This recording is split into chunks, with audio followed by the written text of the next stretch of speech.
Professor, welcome to Forum Daily. You're welcome. Glad to be here. Now, from your understanding, what seems to be the underlying rationale for the protests that we saw at Justin Trudeau's campaign this weekend?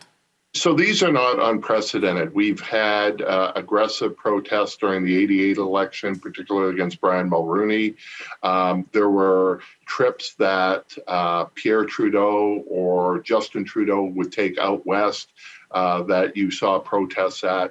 What is different this time, I think, is the intensity, and it's largely the anti-COVID restrictions group, the anti-vax group. We've seen protests by these people throughout the country over the last year and a half against politicians of all stripes and against counter-demonstrators. So I think that's really what's at play now.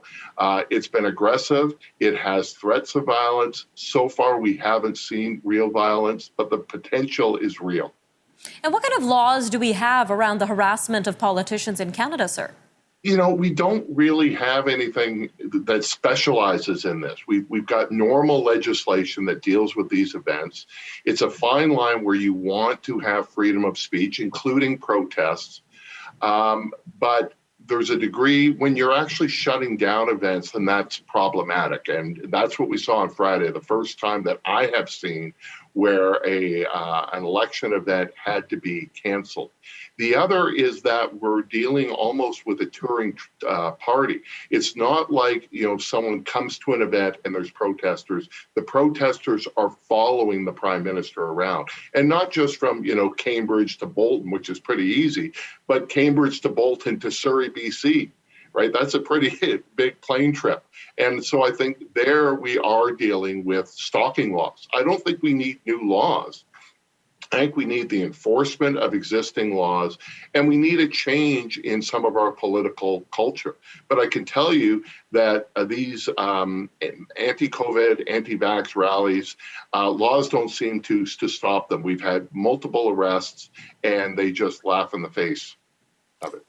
All right, sir, just about 2 minutes left, but I want to jump to Michelle Rempel-Garner. She said she's becoming a victim to this type of harassment as well. She's calling for an enhanced ability to prosecute for criminal harassment. So is that possible, and what would that look like?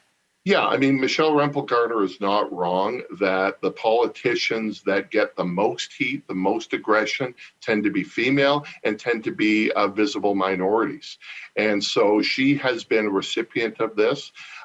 She has suggested that it's because she's a conservative female. There may be something to that as well, where there's stronger condemnation from those that oppose conservatives to a conservative woman.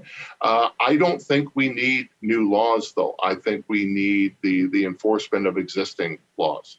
All right, sir. Well, taking a look at the campaign trail moving forward, are these protests likely to escalate as the campaign continues? And if so, what would that look like for candidates on the campaign trail?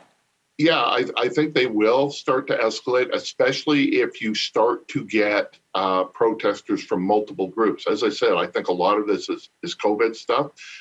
What happens when Trudeau goes through the prairies and you combine those with climate change activists and those opposed to Trudeau's energy policies? That could escalate matters.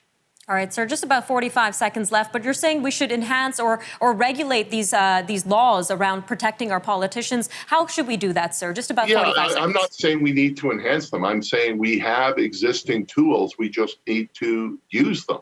But it's the balancing of free speech, particularly during an election campaign. And so swearing is showing signs, or is that criminal behavior, or is that free speech? It's sometimes tough to draw a line there. But I think when you see people following the tour, that is when you're dealing with stalking.